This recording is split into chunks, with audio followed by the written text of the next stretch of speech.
ہمارے پروفیسر فیصل مسعود, اللہ تعالیٰ انہیں جنت نصیب کرے, آمین. وہ ہمارے ساتھ تھے. اور جس طرح آپ نے بات کی ایک جامع پروگرام کی, تو مجھے پاکستان میں بیٹھ کر بہت فخر ہوتا ہے اپنے پاکستانی ہونے پر. اور جس طرح ڈینگی کی خدمات پروفیسر فیصل مسعود اور حکومت پنجاب کے اس وقت سی ایم جو شہباز شریف صاحب جو اب ہمارے پرائم منسٹر ہیں, انہوں نے دی, وہ ایک مثال بن چکی ہے.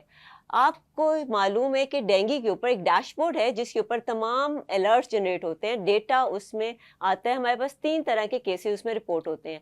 نمبر 1 وہ کیسز جن کے اندر بخار موجود ہے, انہیں ہم سسپیکٹڈ کیسز کہتے ہیں. نمبر 2 وہ جن کے 2 سیل لائنز ڈکریز ہو رہے ہوتے ہیں, یا تو پلیٹلیٹس یا WBC کاؤنٹ, اور ان کو ہم پروبیبل کیسز کہتے ہیں. اور تھرڈ ہمارے کنفرم کیسز. کنفرم کیسز ہمارے ٹیسٹ پہ آتے ہیں جن میں NS1 ٹیسٹ اور IgM اور رائزنگ ٹائٹرز آف IgG یا PCR, جس میں وائرس کا پتہ چلتا ہے کہ یہ DEN 1 ہے, DEN 2 ہے, DEN 3 ہے, DEN 4 ہے, یا کوئی اور وائرس ہے. اس کے اوپر کنفرمیٹری ٹیسٹ ہو جاتے ہیں. کنفرمیشن کے بعد ہی ہم یہ کہہ سکتے ہیں کہ یہ تمام ڈینگی کے کلسٹرز کہاں موجود ہیں.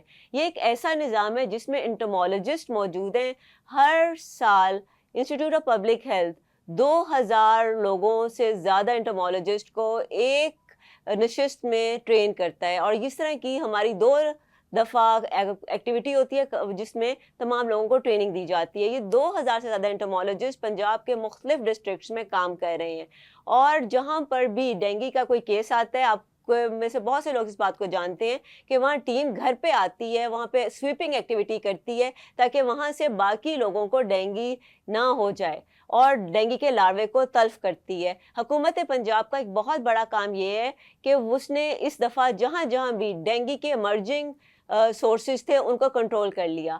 اور بہت سے لوگوں کو یہ نہیں پتا, لیکن مجھے چونکہ میں الرٹ جنریشن کمیٹی کی ممبر ہوں اور چیئر کرتی ہوں اس کمیٹی کو, جس میں ہر بدھ کو ہم بیٹھ کر تمام ڈینگی کا ڈیٹا دیکھتے ہیں کہ بہت سے ایسے ڈسٹرکٹ جہاں کبھی ڈینگی نہیں آیا تھا وہاں بھی ڈینگی رپورٹ ہوا تو گورنمنٹ نے فوراً ایکشن لیا. مری کے اندر آپ نے دیکھا ہوگا کہ ڈینگی کے کچھ کیس رپورٹ ہوئے, لیکن پھر آگے ایک دم ڈینگی کو کنٹرول کر لیا گیا اور وہاں پر آؤٹ بریک نہیں ہونے دی گئی. اسی طرح یہ جھنگ میں ہوا, پھر ساہیوال میں, اور اب ہم دیکھ رہے ہیں کہ فیصل آباد میں اور راولپنڈی, لاہور میں بھی کیسز کی تعداد میں اضافہ ہو رہا ہے. لیکن حکومت کی کارروائی بر وقت ہے اور وہ اس کو فون کنٹرول کرنے کی نہ صرف صلاحیت رکھتی ہے بلکہ یہ عزم بھی وہ بار بار دہراتی ہے کہ ہم نے ڈینگی کو آؤٹ بریک میں چینج نہیں ہونے دیا. یہ تو پروفیسر سارا آپ نے بڑا وجہ فرمایا کہ ڈیش بورڈ کی تشکیل سے آپ ایریاز آئیڈینٹیفائی کر رہی ہیں. As a chief of institute of public health یہ آپ کی بھی ڈیوٹی ہے, اور آپ کے انسٹیٹیوٹ کی جس طرح آپ نے بتایا 2 سے 2500 انٹیمالوجسٹ آپ ٹرین کر رہی ہیں, اور ان کو انسٹرکشن دے کے تمام مختلف پنجاب کے ریموٹ ایریاز میں بھیج کے پبلک کی ایجوکیشن اور اس کی پریونٹیو میئرس ایکسپلین کرنا بہت ضروری ہے. لیکن میں آپ سے یہ پوچھوں گا کہ یہ پھیلتا کس طرح ہے؟ کیا ہم ایسا سٹیپ اٹھائیں کہ اس کو پھیلنے سے روک دیا جائے؟ وہ ہمارے ناظرین کو ذرا بتائیں گے کہ کس طریقے سے اس کو کنٹرول کریں آپ. یہ بہت ضروری سوال ہے کہ یہ ڈینگی ایک خاص مچھر سے ہوتا ہے جسے ہم ایڈیز ماسکیٹو کہتے ہیں. ایڈیز 2 طرح کے ہیں, ایلبوپکٹس اور ایجپٹائی, جو کہ پاکستان میں پائے جاتے ہیں. اس کے علاوہ اور بھی اقسام ہیں لیکن پاکستان میں یہی 2 اقسام زیادہ پائی جاتی ہیں. انسٹیٹیوٹ آف پبلک ہیلتھ میں میڈیکل انٹمالوجی اینڈ پیراسائٹولوجی ڈپارٹمنٹ ہے جو اس ماسکیٹو کی تمام ایکٹیویٹیز کو, بریڈنگ کو, انسیکٹیسائڈس پہ کون سے کام کر رہے ہیں کون سے کام نہیں کر رہے, بایولوجیکل میئرس کس طرح اس پہ لی جا سکتی ہیں. اور آپ کے انٹرسٹ کے لیے یہ بھی بہت ضروری ہے لوگوں کو بتانا کہ صرف اس کے لیے انسیکٹیسائڈ نہیں بلکہ اور بھی بہت سی بایولوجیکل میئرز ہیں جس سے اس مچھر کو روکا جا سکتا ہے. انسان کا سب سے پہلا کام اپنا بچاؤ, اپنے فیملی کا بچاؤ ہے. دوسرا اہم کام یہ ہے کہ ہمیں ان چیزوں کا بھی پتہ ہونا چاہیے جس سے یہ مچھر کی تعداد میں کمی آ سکتی ہے. ان میں سے سب سے اہم چیز یہ ہے کہ آپ پانی جہاں پہ بھی کھڑا ہے اس کو 2-3 دن زیادہ کھڑا نہ رہنے دیں, ادروائز اس میں ماسکیٹو کی بریڈنگ زیادہ ہوتی ہے. سیکنڈ, جو بھی آپ کے کاٹھ کباڑ ہے اسپیشلی چھتوں کی صفائی وہ بھی لوگوں کو خود کرنی چاہیے. تیسرا, بہت سے بایولوجیکل میئر جن کی میں نے بات